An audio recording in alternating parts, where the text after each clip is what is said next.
countries where people live a long time and they're really rich. They are the most economically free countries in the world. So we do a lot of economics, and we say on the basis of doing this economic analysis of number crunching and data crunching, the case for a free society should be apparent. The countries in the bottom part here, you don't find very much freedom at all there, and obviously India and China, some semi-recovering countries from centuries of socialism. But again, the point is, the people who are committed to socialism when they are young, right, the method that they are using is not, I'm going to look at the economics and the data and make up my mind on the basis of that. They're already committed to socialism or some variation on that, independent of having done all of that analysis. Or maybe we are more specific about particular countries. My two favorite examples right now are these ones in the middle here, Southern Africa, Botswana, and Zimbabwe. So sometimes we will drill down and we'll say, you know, these countries have basically the same terrain, same mix of ethnicities, same mix of religion, same everything going back thousands and thousands of years.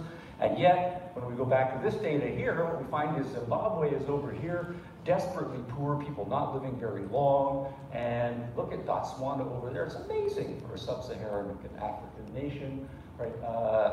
Almost 8 times on average the income, and people live about 10 years longer than that. And then we say, well, why is that? And we start into some colonial history. We will say they were both former members of the British Empire, but when they gained their independence, basically the Botswanans said, we're going to continue to do things the British way, and they kept all of the British institutions, and they became prosperous. Meanwhile, the Zimbabweans said, no, we kicked out the British now, and we're going to do it the German way. And by the German way, they meant the Marxist way, so they imported that ideology, and so on. So, again, we've got very specific data about particular countries, and of course, it's not the case that our socialists that we're arguing with are aware of those particular countries. And we make the comparisons between Cubans in Cuba, and Cubans in Miami, and North and South Korea, and so on. So the question is, what's going on? And what I want to argue is, most young socialists, they don't want to be Soviet Union dictators. Also, we can grant that maybe they should be more economically informed, more historically informed, or maybe that's a fault of being a young person, but we need to get inside their heads to see how they are coming up with the beliefs that they are doing. And this is John Stuart Mill's point about intellectual preparation. You have to listen to the best advocates. Not all of them are evil power lusters. There are, of course, on the left, lots of people who are in that category. But we know many young people are decent, idealistic, and for some reason, they think that socialism fits that bill. So what's the issue that's going on there? So let's try. All right. We all recognize, right? We all start shaking our head. Don't shake your head, right? See what she's saying. To me, what socialism means is to guarantee a basic level of dignity. Right? And what are the two most important words in there? Dignity. And that's a moral concept. It's not about history. It's not about international politics. It's not about economic data. That's a moral concept.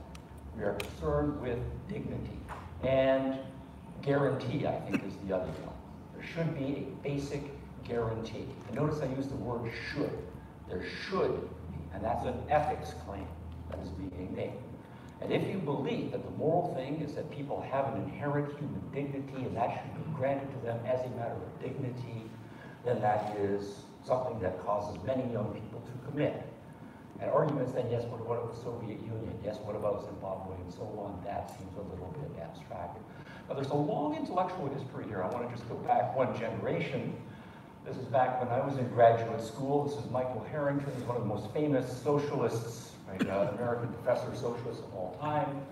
And this was published in 1988. Point just is, AOC was born a year later. Right, so she was born into this tradition. The basic necessities of life, food, shelter, clothing, education, medical care, are met in my socialist utopia. And notice that you're saying it doesn't matter what kind of people we're talking about. I don't care if people are lazy, promiscuous, irreverent, rotten people. Doesn't matter. No one should have to go hungry or cold, scoundrel or not, etc., etc. So we have a moral claim that's being made. And we notice the themes here are security, dignity, self-respect. From their perspective, that's what is important. Now, we also take those important. And what we have then is an issue about risk intolerance. We say, well, life is important, but if it's going to be a good life, then there are no guarantees. You have to have risk tolerance, a willingness to put yourself out there, maybe to fail. And that's our position. That's a good position, but that's not the position that the socialists are advocating, that they want a basic level of guarantee. That's the argument we need to have. And about self-respect and dignity, they're making a claim about where human dignity comes from, and that it can be given to people as a matter of transferring basic wealth to people. And we typically have a very different understanding about where human dignity comes from. It's not something that can be given to you. If you are on the receiving end of handouts from other people, that's not going to foster your dignity. So we have a moral debate that we need to engage if we're going to make some traction here. Let's try another one. Another argument, capitalism is corruption. Okay. This is the issue of cronyism, and my sense is that most young people, when they are considering the alternatives, the prevalent alternatives to socialism, capitalism is the big one, but they make this identification very, very quickly. Capitalism is about greed. It's about unlimited freedom to pile up as much wealth as you possibly can. It's about power, and then when you've got all of that money, you want to use that to advance your ends, and so you're going to buy political influence. Or you start the other way, you go into politics and you care to be about the public interest and so forth, but really you want the power and you want to use your power to get as much wealth as you possibly can. So cronyism and crony capitalism, from their perspective, it's repugnant, it's disgusting, it's based on inappropriate rules. It's all about abuses of power. And what we are talking about, we libertarian types, is a system that's just going to encourage people freely to pursue all of that.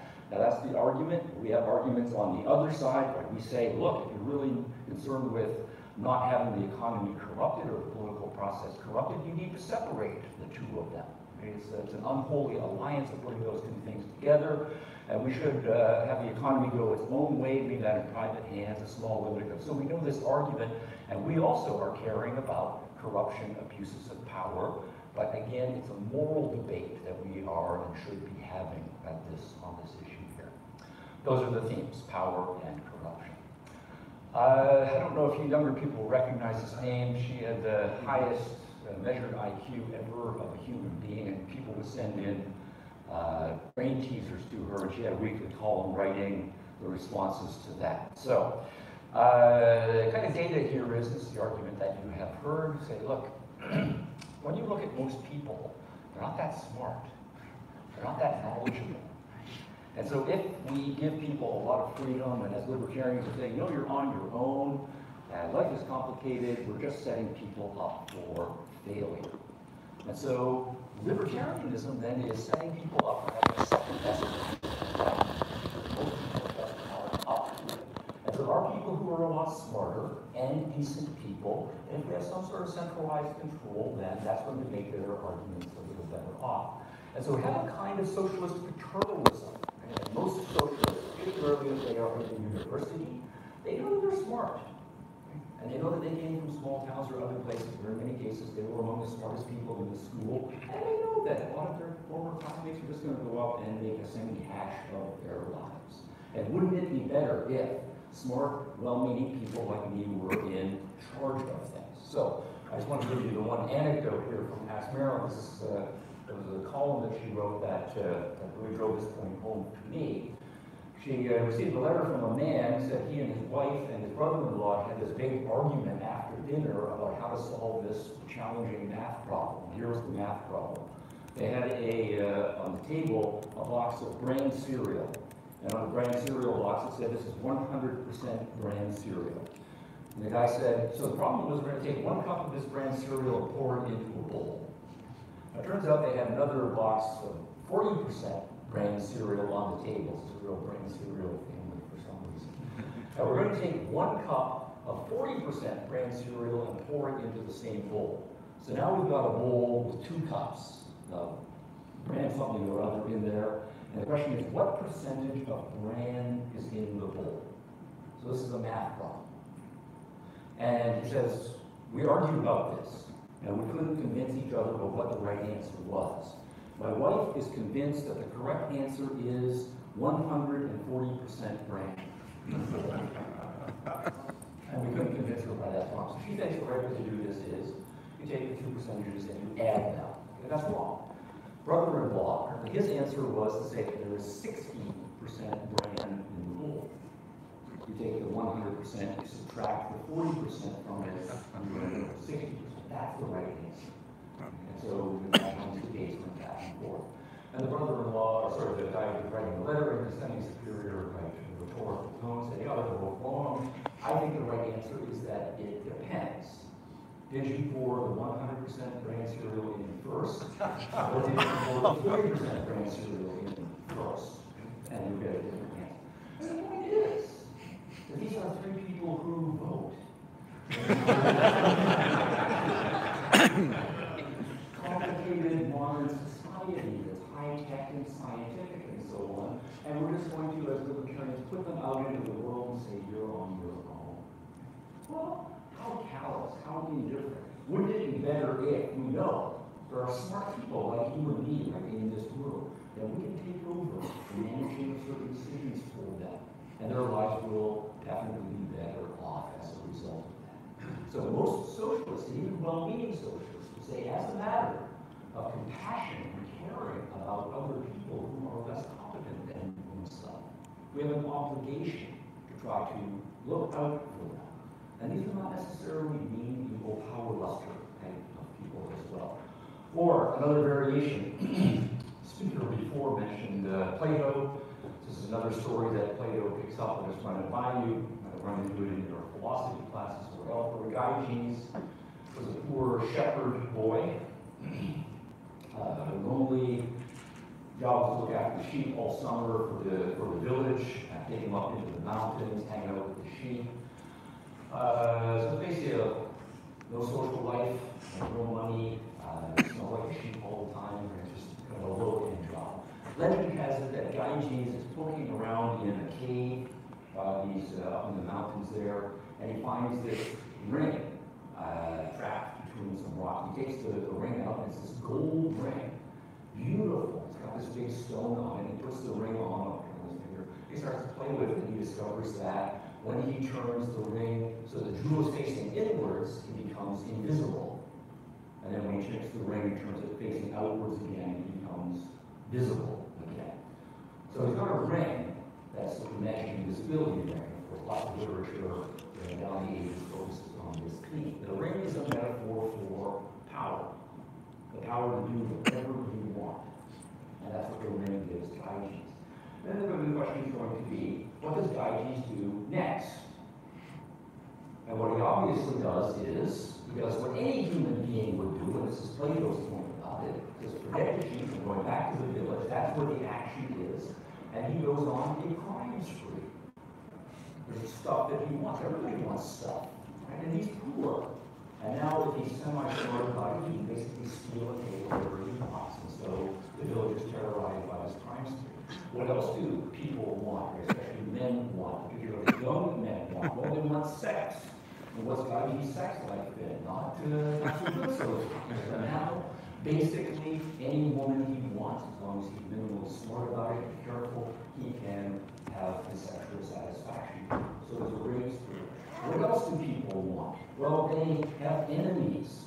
And if we have our powers and afraid, we're not going to take vengeance against our enemies. But now Gyges has the ring, and basically he can do whatever he wants to do. So a lot of his former enemies end up dead. And the story advances that Gyges uses the ring to basically crime spree his way to the top, kills the king, marries the king's former wife, becomes the king himself, and then lives the good life. This is like the good life, right? They have all the power to do whatever you want. And the point then is going to be, obviously some people's drives are going to be stronger than others, but if we, as libertarians, want just say, oh, let's empower people and give them freedom to do whatever they want, but we're going to have a crime-ridden, nasty, conflict-driven society here. And so in the name of helping people control their appetites, we need to have some sort of centralized control. Otherwise, people are going to give in to their weaker impulses. They're going to become drug addicts and alcoholics and gamble their money away, have constant fights with everybody, so we need some sort of management, not freedom. And again, this is not, he doesn't want to control people, but we're exercising the power on benevolent grounds. What's best for people is, and it's like children. Children are just slaves of their appetites, right, from this perspective. And what we need is good parents to control people, not just say, just eat whatever you want, whenever you want, stay out late. Instead, we need control for the good of the community. Because people aren't really able to exercise full self-responsibility, even as adults, we need to have some sort of well-meaning control socialist regime. Another argument. One of the striking things, particularly among university-level people, is how many of them come from well-to-do families. And even if they don't come from well-to-do families by American standards, they come from well-to-do families by international standards. There's a very striking phenomenon of young people coming to intellectual maturity and realizing just how good their lives are. And they are confronted with the awfulness of poverty in other places. And as a result of that, what they feel is guilt. They say, look, they see some horrible situation, they say something like, there but for the grace of God, go I. That could have been me. It's just a complete matter of luck that I happen to have this really good life. And I don't deserve this really good life. And this person who's really poor doesn't deserve to be so poor. But here I am living this really good, undeserved life. I feel guilty about that. And an obligation, therefore, to take some of what I have and give it to the people who have less. And you'll notice that what's going on here is a thinking about guilt, about what people deserve, about justice, about fairness, about the role of luck in life, and so on. And again, all of those are moral concepts. A person who's thinking this way, historical data, economic data, and so forth, is not going to be a primary linchpin for getting inside their heads and thinking of them. Now, I want to just extract all the themes from all these little stories that I've told, and I've said these are several different routes by which people might come to some version of socialism. Socialists are not a monolithic block of people. There are many different psychological and philosophical routes that get people into the socialist camp. And the themes behind all of these ones here, security, self-respect, power, corruption, benevolence, self-responsibility, guilt, deserve, and so forth, all of them are about morality, values, ethics. That's where we need to be focusing our attention. I view, of course, the economics is important, the history is important, the study of political governance, all these things is important, the number of countries is really important, but where younger people who are idealistic are coming from is from thinking about moral issues and values. That's what we need to be focusing on for that. Now, supplemental point. How am I doing on time? 3 more minutes. 3 minutes? Okay, good. I love Hayek for lots of things, but we also need to be emphasizing the positive. A lot of times we say things like, well, agreeing with socialism. Socialism might be kind of idealistic, it's just not going to work. We spend a lot of time showing why socialism isn't going to work. And what socialists typically do, particularly young people, is to say, yes, but if at first you don't succeed, try again.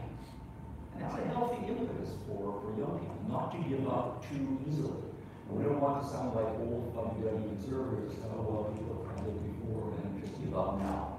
Abandon your ideals for something that might not be very idealistic, but it works. That doesn't get traction. What we need is the ideal. It's the positive ideal that focuses the energies of young people.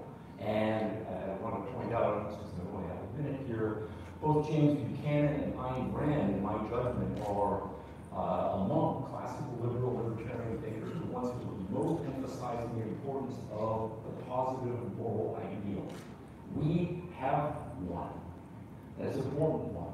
And that's what is going to convert people to our side, rather than just simply saying, let's do a nice ideal, but they aren't going to work. So, this is Buchanan a little bit before he died. I don't know if you know, he had a Nobel Prize winner in economics and political governance, where he's pointing out that economics and the study of political governance is only going to take you so far.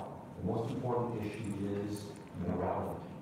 We true liberals are failing to save the soul of classical liberalism. problem lies in presenting the ideal.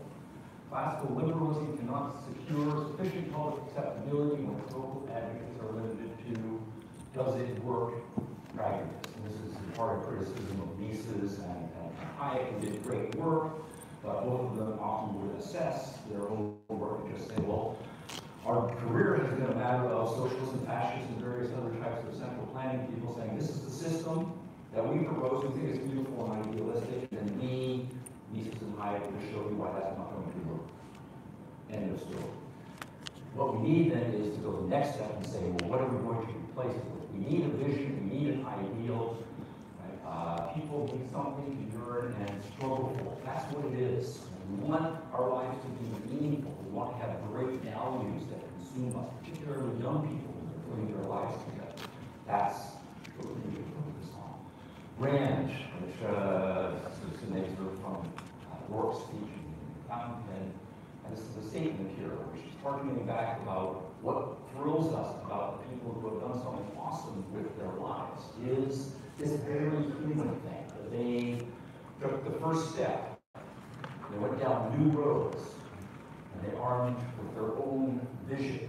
And that independence, it's your life. You have to take the step for yourself, deciding what it's about. That's the value framework we make compelling, particularly if we're going to sell liberalism. That's our goal. Have a long semi-discussion about sex and religion and how this can all work, but since we're out of time, what's my room for follow-up questions? 14, was it? Yes, Salon 14 is a process. I am around all day, so I'm happy to talk more, but thanks for your attention.